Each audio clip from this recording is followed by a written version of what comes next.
नमस्ते, मैं हूं संध्या सिसोदिया और आपका स्वागत है आज के वीडियो में। इससे पहले मैंने आपके लिए परीक्षा उपयोगी वस्तुनिष्ठ प्रश्नों की सीरीज बनाई थी। उम्मीद है आपको उसका लाभ जरूर मिला होगा।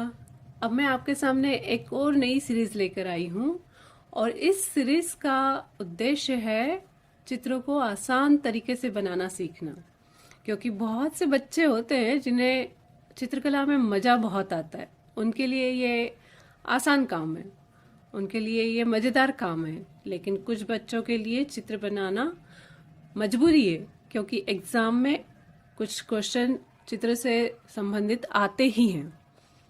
तो इस मजबूरी को मज़ेदार खेल बनाते हुए चित्रों को आसान तरीके से बनाना मैं आपको सिखाऊंगी।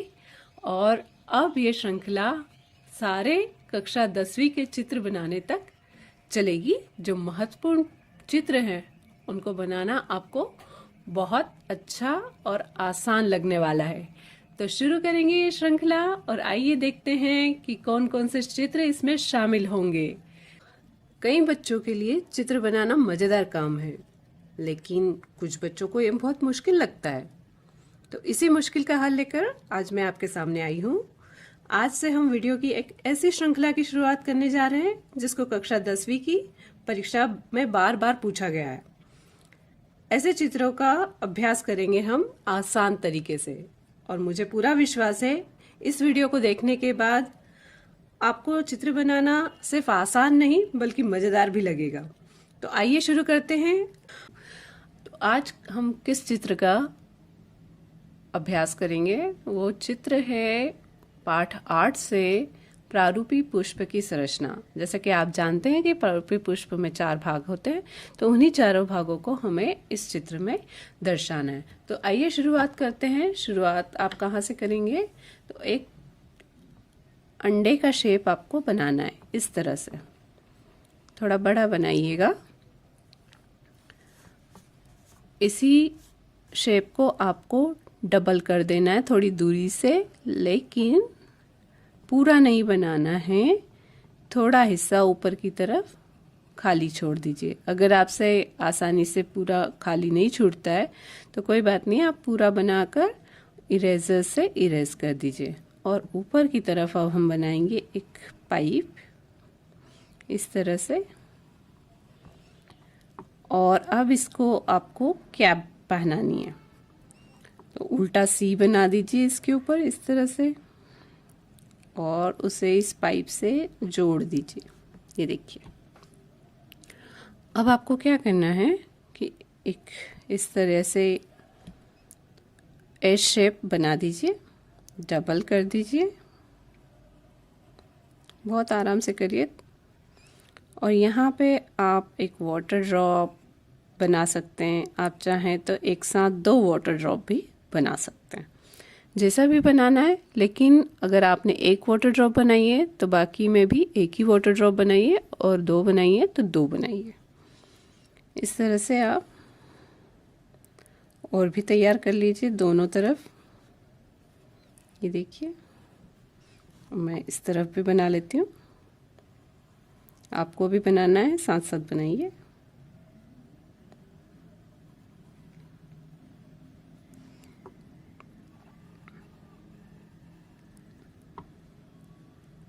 चित्र बनाते वक्त एक ही बार में अगर सही चित्र ना बने तो घबराएं नहीं, थोड़ा सा प्रैक्टिस से आ जाएगा।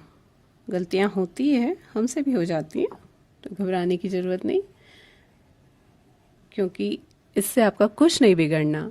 सिर्फ इरेजर यूज़ करिए और आगे बढ़िए। तो इस तरह से जब आपने बना लिया है तो अब हमें क्या करना है? यहाँ आइए नीचे की तरफ और एक पत्ती का शेप बना दीजिए। मैंने पत्ती का शेप कैसे बनाया है? सिर्फ ऐसे और ऐसे। अगर आपको इसे बनाने में समस्या आती है तो कुछ नहीं करना है। एक सर्कल बनाइए इस तरह से, और उसके इस तरफ और इस तरफ वी का शेप बना दीजिए, तो आपकी पत्ती बनकर तैयार हो जाएगी। ये देखिए। अगर यहाँ पे सर्कल बनाएंगे तो दोनों साइड वी बना दीजिए, बस तैयार हो जाएगा। बाद में आपको इसे इरेज करना पड़ेगा, लेकिन लेकिन कुछ दिनों में आप पत्ती बनाना सीख जाएंगे, फिर कोई समस्या होने वाली नहीं है। बस सेंटर में इस तरह से नीचे कर दीजिए, लाइंस 2 लेकर। अब आपको क्या करना है, अब आपको वाटर ड्रॉपलेट की तरह, पानी की बूंद की तरह ही इस तरह से बनाना है। ये भी अगर आपको समस्या लग रही है बनाने में, कोई बात नहीं है, आप ऐसे सर्कल बनाइए और नीचे की तरफ वी का शेप दे दीजिए। आपका चित्र कभी गलत हो ही नहीं सकता, बस आपको थोड़ा सा प्रयास करना है। और प्रयास में तो आप कभी पीछे रहते नहीं हैं, तो जल्दी ही आप चित्र बनाना सीख जाएंगे। ये देखिए, इस तरह से हमने सभी पत्तियां बनाकर तैयार कर ली हैं।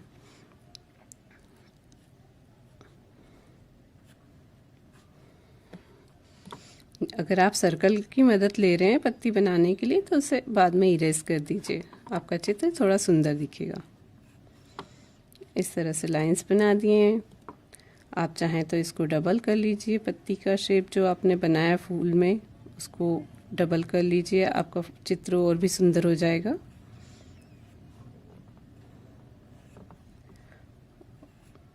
और मैं इसको थोड़ा सा कलर भी कर रही हूँ। ये बिल्कुल आपकी चॉइस पर डिपेंड कर रहा है, अगर आप चाहें तो करें, ना चाहें तो ना करें, आवश्यक नहीं है। इस तरह से थोड़ा सा गहरा रंग, ताकि पत्तियां आपको अलग से दिखे, फूल की पंखुड़ियाँ। अब क्या करना है, ये यहाँ पर इस तरह से बीच में सेंटर में लाइन डाल के आप इस तरह की लाइंस बना सकते हैं। अब इस सेंटर वाला जो आपका एक शेप है, उसमें आप 1 2 3 ऊपर और 1 2 3 नीचे और 2 सेंटर में छोटे सर्कल बना सकते हैं। ये ऑप्शनल है, आवश्यक नहीं है आपके लिए, क्योंकि ये बड़ी कक्षाओं के लिए, सीनियर क्लासेस में इस तरह का कंप्लीट बनाना ज़रूरी होता है, आपके लिए आवश्यक नहीं है। अब आपको आगे क्या करना है, आगे ध्यान दीजिए क्या करेंगे आप। चित्र तो पूरा बन गया है, आपको लिखने हैं नाम। तो सबसे पहले हम ये ऊंचाई पर जो हमने टोपी पहनाई थी ना, उसका नाम लिख लेते हैं। उसका नाम है वर्तिकाग्र। वर्तिका का आगे वाला हिस्सा कहलाता है वर्तिकाग्र। और ये जो लंबी पाइप की तरह की संरचना है, उसे हम कहते हैं वर्तिका।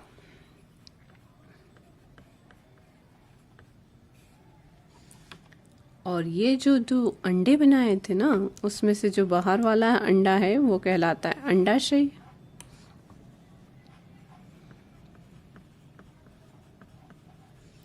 और जो अंदर वाला छोटा अंडा है वो कहलाता है बीजांड।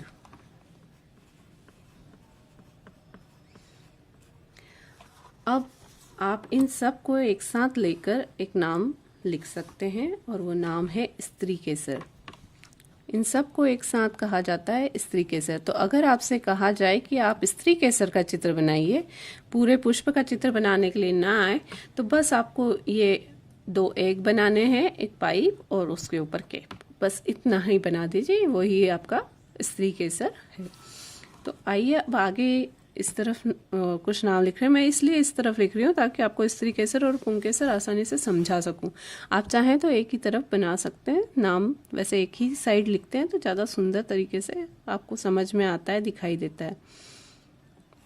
तो ये जो वाटर ड्रॉपलेट वाली आपने स्ट्रक्चर बनाई थी, वो है आपकी परागकोश। इन्हें परागकोश कहते हैं। और ये जो धागे जैसी रचना है उसे कहा जाता है तंतु।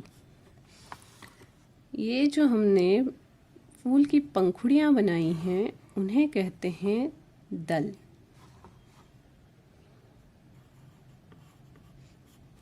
और ये जो पत्ती जैसे दिखने वाली संरचनाएं हैं ये कहलाती है बाह्य दल।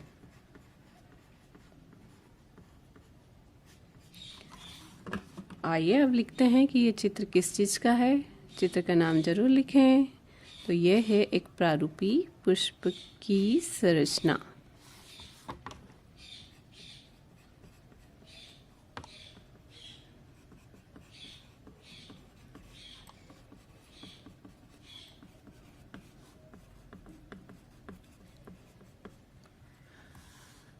तो कैसा लगा आपको चित्र बनाने का यह तरीका?